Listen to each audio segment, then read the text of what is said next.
ቃና ኤዳናን ለመበቀል በወንድሟ ምክንያት ቢሆንም እንደዚህ የሆነችውና አባቷን ሲገልባት በፍጹም እየተናደደችው ኢዳና እነሱን ለመበቀል ነበር እዛ ቤት የገባችው። ግን ደግሞ ያልተሳካላት በመሳፍንትና በቋራ ምክንያት መድኃኒት እየተሰጠችና እንድትደነዝዝ እንዲሁም አይምሯ እንዲነካ ከተኛችበት እንዳትንቀሳቀስ ማውራትም ሆነ ምንም እንዳትችል እያደርገው እንዲትመረዛት ይነግራታል። ቋራም እሺ በማለት ኤፍራታን እንደዚሁ ኤዳናን ለመመረዝ ትወስናለች። ይሄ ሁሉ ሲሆን ግን ሻሎም የቤት ሰራተኛ ሆና የገባችው ደግሞ ኤዳና እዛ ቤት እንደገባችና መውጣት እንዳልቻለች ስለተነገራት አባቷን ገድሎታል ተብሎ እየተወራለት አባቷ ግን በህይወት እንዳለ የማታውቀው ኤዳና ሻሎም ግን የኤዳና አባት በህይወት እንዳለ ታውቃለች። ምክንያቱም እዛ ቤት ሻሎምን እንድትገባ ያደረጋት የኤደን አባት ነው። ኤዳና አባቷ እንደሞተ ነው እንጂ የምታውቀው በህይወት እንዳለ አታውቅም። ቃናም ግን ደግሞ ቋራም ቢሆን እሷም አባቷ እንደሞተ ነው የምታውቀው። ምክንያቱም እቺ ልጅ ወንድሟ አግብቷት እናም ሀብትና ንብረታቸውን መዝረፍ መውሰድ ከዛም በኋላ እሷን ደግሞ የአእምሮ በሽተኛ ነች ብሎ አውጥቶ ጎዳና ላይ ለመጣል ይነጋገራሉ። በድንገት እዛ ቤት የገባችው ኤፍሬም በአንድ ቀን ነበረ እሷን እንዳፈቀራት እያየው። ግን ከእህቷ አጠገብ ከቋና ጋር ሲደርስ ደግሞ እንዳላፈቀራትና ምኑም እንዳልሆነች እያስመስላል። ግን ታማ ሲያያትና አልጋ ላይ ሲያያት እህቱን ምን ሆና ነው? እኔ እኮ ኤዳና ሲሄድ እኮ ደህና ነበረች፣ ምንድነው የሆነችው ሲላት ነገርኩህ፣ በቃ እሷ እንደሆነ ማውራትም መናገርም መንቀሳቀስም አትችልም፣ መስማትና ማየት ብቻ ነው የምትችለው፣ ምንም ነገር አትንቀሳቀስም ስትለው አልገባኝም። ምንድነው አልገባኝም ማለት? እንዴት እንደዚህ ልትይ ትችያለሽ? በማለት ሲናገራት መድኃኒት እየሰጠኋት ነው ብለሽ ነበረ እና ታዲያ መድኃኒቱ ምንድን ነው ሲላት እኮ መድኃኒቱንማ እየወሰደች ነው፣ ግን ደግሞ ይሄኛው በሽተኛዋ የአእምሮ ህመም ነው። እናም ወደ ሆስፒታል ነው እንጂ ሆስፒታል ሄዶ መታየት ያለባት አይመስለኝም። እሱ ግን እንወስዳታለን ብሎ ሲያፋጥጣት መውሰድ እንደሌለባቸውና እንዳትሄድ ማስረጃ እንዳላት ትነግረዋለች።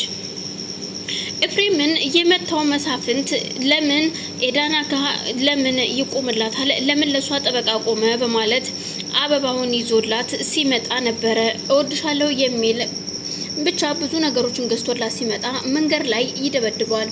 የተደበደበውም ኤፍሬምም ጭንቅላቱን ተሰፋፍቶ በደም ለብሶ ሲመጣ እህቱ ቋራ ስታየው ምንድነው የተፈጠረው ስትለው መሳፍንት ነው እንደዚህ ያደረገኝ፣ በፍጹም እሱ እንደዚህ አያደርግም ትለዋለች።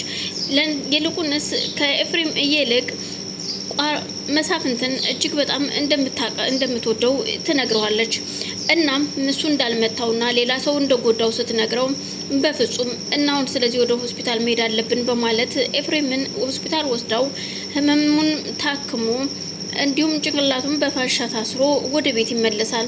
እንደተመለሰ ግን ሻሎም ወደ ኤዳና መኝታ ቤት ገብታ ኤዳና አይዞሽ፣ እዚህ ቤት ያለንልሽ መልካም ሰዎች እኔና ኤፍሬም ብቻ ነን። እሺ ሌላው ሁሉ ላንቺ ጉድጓድ የሚቆፍር ነው። እናም ኤፍሬም ሲያጫውትሽ በደንብ ተጫዋች፣ አይዞሽ፣ እሺ ሁሉንም ነገር እከታተልልሻለሁኝ፣ አይዞኝ ብላት እሷም አሁን እኔ መሄድ አለብኝ እሺ እኔ ቆንጆ ብላ ተሰናብታት ትሄዳለች። ወደ ስራው ወደ ኪችን ነበር የሄደችው። እናም ኤፍሬም እንደተመለሰ ኤዳና ክፍል ገብቶ ሲያወራት እሷ ባይኗ ነው እንጂ ምንም መመለስ ስላልቻለች ቆይ መጽሐፍ ላምጣና ላንብብልሽ ብሏት ወደ መኝታ ቤቱ ሄዶ መጽሐፍ ይዞ ይመጣል። መጽሐፉን ይዞ መጥቶ እያነበበላት እያለ ውሃ መጠጣት እንዳለባት አሳያስብ ደግሞ እንዲሁም ውሃ ቀርቶ እያጠጣታል። እዛው ካጠገቧ ቁጭ እንዳለ እኔም እንቅልፌን መጣ ራሴንም እያዞረኝ ነው በማለት ከተቀመጠበት ያንቀላፋል። በዛን መሀል ቋራ መሳፍንትን ትደውልለትና ያለውን ዶክሜንት የልጅቷን የህመም ዶክሜንቶች ይዞላት እንዲመጣና ኤፍሬም ይህን ነገር ካላየ ስለማያምን ስለዚህ ግዴታ ወረቀቶቹን ዶክሜንቶቹን ኤፍሬም ማየት አለበት ይዘና ትለዋለች። እርግጥ ቋራም ቢሆን መሳፍንት ኤፍሬምን እንደደበደበው የምታውቀው ታሪክ የለም። ምክንያቱም አልነገራትም። እየተሯሯጠ ያለው እችኛዋን ልጅ በእጁ ማስገባትና መጋባት እንዳለባቸው ከዛ ንብረቱን ቀስ በቀስ ወደሱ ስም አዙሮ ለመካድና እሷን አውጥቶ ለመጣል ሁለቱም እየተረባረቡ ነው። እናም እሱም እሺ በማለት በጧት ተደዋውለው ይነጋገሩና ያመጣለታል። መተው ሳሎን ቁጭ ብለው እየተጨዋወቱ እያለ እናም ስለ ዶክሜንቱና እዩልህ ይሄ የእናቴ ቃል ነው፣ የእናቴን ቃል ደግሞ ተግባር ላይ ማዋል አለብን ወንድሜ። እዩልህ ኤዳናን ማግባት አለብህ፣ ግዴታ ማሳመን አለብህ። አሁን በዚሁ ትቀጥላለች። እሷ መናገር ስለማትችል ማስታወስም ስለማትችል ያለፈው ነገር አታስታውስም። ስለዚህ ይህም ሆነ ያም ሆነ አንተ ኤዳናን ማግባት አለብህ ትለዋለች። መሳፍንትም አዎ፣ ምክንያቱም ዝም ብዬ ያንን ሁሉ ንብረት አሳልፌ ለሌላ ሰው አልሰጥም። ከዛም በኋላ ወደ ሁማን መርጃ እናስገባታለን። ከዛ ምንም አታመጣም ሲላት እህቱም እሺ በማለት ትስማማለች። በድንገት ኤፍሬም ወደ ሳሎን ሲሄድ ሁለቱ ቁጭ ብለው እየተወያዩ ነበረ። ኤፍሬም መሳፍንትን እንዳየው ይዞ ሊጎመርበት ሲል ቋራ ተነስታ ምንድነው የተፈጠረው? እንዴት ድፍረትህ እንደዚህ ሁኝ እንኳን እንዴት እዚህ ቤት ትመጣለህ? በማለት ሁለቱም ይፋጠጣሉ። ቋራ ምን ሆነ ነው እባክህን በማለት ቃና ስትናገረው ምንድነው የሆናችሁ? በፍጹም እሱ እንደዚህ አላደረገህም፣ መሳፍንት አልመታህም፣ አልደበደበህም ስትለው እና ማን የደበደበኝ? ሌላ ሰው ይሆናል እንጂ እሱ አልደበደበህም ትለዋለች። እሺ በማለት ሁሉንም ተረጋግተው እዩልህ አሁን እያወራን ያለነው ስለ ኤዳና ነው፣ የኤዳና ዶክሜንት ይሄውልህ በማለት ትወረውርለታለች ለኤፍሬም። እና አሁን ቆይ ኤዳና ምንድን ነው እያልሽ ነው ሲላት፣ ኤዳና ማለት የአእምሮ በሽተኛ ነች፣ ገባህ? ለዛ ነው ማስታወስ አትችልም። አንተ ግን ይሄን ካላየህ ስለማታምን ነው ወደ ሆስፒታል እንውሰዳት የምትለኝ። ስለዚህ አሁን ሳመን ቆይ ስትለው ኤፍሬም በጣም ይደነግጣል። ሻሎም በዛን ሰዓት እሷ መኝታ ቤት ስለነበረች እያወራቻት ነበረ። በቀስ በቀስ ስታወራትና እንዲሁም ኤዳናም የሆነ ድምጽ ስታወጣ ትከታተላታለች። በስከ መጨረሻም ወሬዎችን አንድ ባንድ ስታወራላት ግራ ተጋብታ ሻሎም ኤፍሬምን ትጠራዋለች። ኤፍሬምን ጮሃ ስትጠራው ሁሉም ግር ብለው ወደ እሷ መኝታ ቤት ይሄዳሉ። ምንድን ነው ኤዳና እኮ አወራች ስትላቸው ግራ ይጋቡና መሳፍንትም ካጠገቧ ሄዶ ቁጭ ይላል።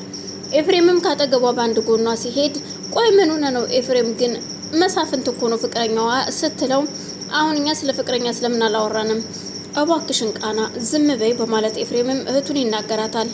መሳፍንትም ካጠገቧ ቁጭ ብሎ እያለ አሁን እኛ መውጣት አለብን በማለት ቆይ ግን በቅድሚያ ቆይ ምንድን ነው ያስታወሽው ነገር ታቂናለሽ ወይ የሚል ጥያቄ ሲጠይቃት ኤፍሬም አዎ እሱም ፍቅረኛዬ ነው በማለት መሳፍንትን ትነግራቸዋለች። እናም ስለነ ኤፍሬምም አንዳንድ ቋንቋ ስትናገር ከዛም በኋላ ቃና በቃ መውጣት እንዳለባቸው ትነግራቸውና ከመኝታ ቤት ትወጣለች። ኤፍሬምም ተከትሏት ይወጣል። ከዛም ሻሎምን መሳፍንት ምን ትሰሪያለሽ አንቺ ለምን ደማትጩ ከዚህ ክፍል ብሎ ሲገላምጣት ድምጿን አጥፍታ ትወጣለች። እናም ሁለቱ ሳሎን አሁንም እየተነጋገሩ እያለ ሻሎም ፊት ለፊታቸው መታ ስትቆም አንቺ ቀጥ ብለሽ ወደ ክፍልሽ ሂጂ ግቢ ስትላት ትቆጣታለች። ሻሎምም እሺ በማለት ወደ ክፍሏ ትገባና አለቃዋ ማለት ግርማ የኤዳና አባት ነው። ኤዳና መሳፍንትም እንደሞተ ግን ደግሞ